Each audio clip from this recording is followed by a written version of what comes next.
চিঠিটা কে দিচ্ছে? ওসি লিগাল সেল, একদম officer in charge legal cell, Birbhum police district, Birbhum district. এটা তার দেওয়ার ক্ষমতাই নেই। কেন নেই? কারণ তোমাকে আমি প্রথম দিনই বলেছি যে রুলার যখন ডিক্টেটোরিয়াল হয়, রুলার যখন অথরিটেটোরিয়াল হয়, তখন কিন্তু তার জ্ঞান বুদ্ধির লোপ পায়, সেটা আর থাকে না।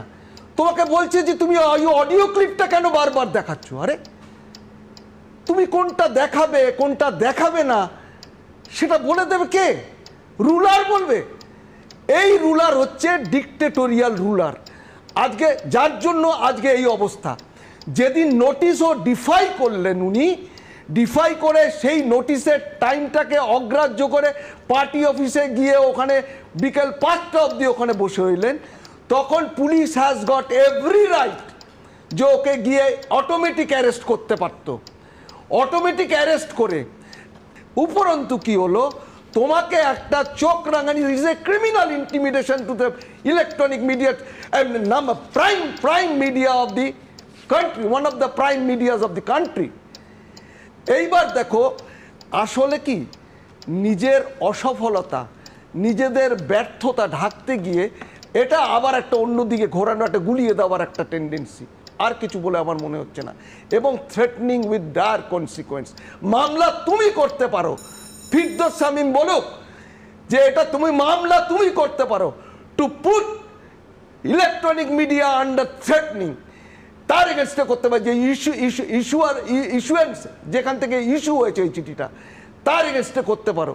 সুতরাং আমার মনে হয় যে এরকমভাবে কিন্তু সংবাদ মাধ্যমকে এরকমভাবে থামিয়ে দেওয়া যাবে না। কোথায় অসত্য বা আপত্তিকর সংবাদ পরিবেশন করা হয়েছে তার উল্লেখ এবিপি আনন্দকে দেয়া পুলিশের চিঠিতে নেই। শাসক দলের প্রভাবশালী নেতা হলে তিনি কি আইনের ঊর্ধ্বে?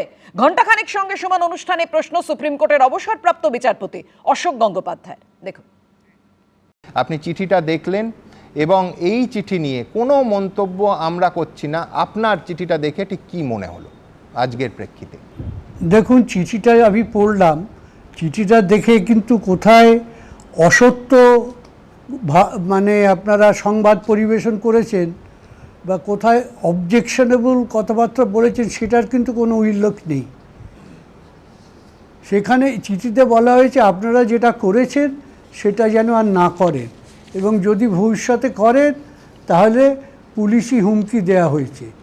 এতে সম্পূর্ণভাবে আপনাদের সংবাদ মাধ্যমের যে সাংবিধানিক মৌলিক অধিকার আছে, সংবিধানের 19-1 ক ধারায় যে সংবাদ পরিবেশন করা এবং সাধারণ নাগরিকের যে অধিকার আছে সংবাদ জানার, রাইট টু নো, আর আপনাদের যে অধিকার আছে রাইট টু ইনফর্ম, এই দুটো অধিকারই কিন্তু অঙ্গাঙ্গিভাবে জড়িত 19-1 ক ধারায়।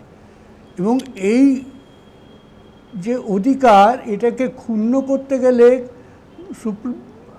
আমাদের সংবিধানে বলা আছে রিজনেবল রেস্ট্রিকশনের মাধ্যমে সেগুলোকে আটকানো যায়। সেই রিজনেবল রেস্ট্রিকশন কিন্তু আইনের সাহায্যে হয়। এরকম পুলিশি একটা অ্যাডমিনিস্ট্রেটিভ অর্ডারও নয়, এটা এটা এটা পুলিশের চিঠির মাধ্যমে সেই অধিকারকে আটকানো যায় না, যদি না এটা পুলিশ স্টেট হিসেবে গণ্য হয়। এই চিঠিটা পড়লে যে কোনো লোক বলবে যে পশ্চিমবঙ্গ আর গণতান্ত্রিক রাজ্য নয়, এটা একটু পুলিশি স্টেট হিসেবে পরিণত হয়েছে। তিনি যেহেতু শাসক দলের একজন ক্ষমতাশালী প্রভাবশালী নেতা, তিনি কি আইনের ঊর্ধ্বে? এই সমস্ত প্রশ্ন তো আমরা করতেই পারি একজন নাগরিক হিসেবে, এবং আপনাদের এই সমস্ত প্রশ্নের উপর আপনাদের মানে ইনফরমেশন দেয়া আপনাদের কাজ, খবর পরিবেশন করা আপনাদের duty, it is your constitutional right. এখানে কি করে আপনাদেরকে এইভাবে ধমক দেয় আমি তো বুঝতে পারি না। এবং সেটা একটা কোনো আইনের তারা অবতারণা করছেন যে এই আইনের আপনারা লঙ্ঘন করছেন, এইটা প্রচার করে কোথাও নেই।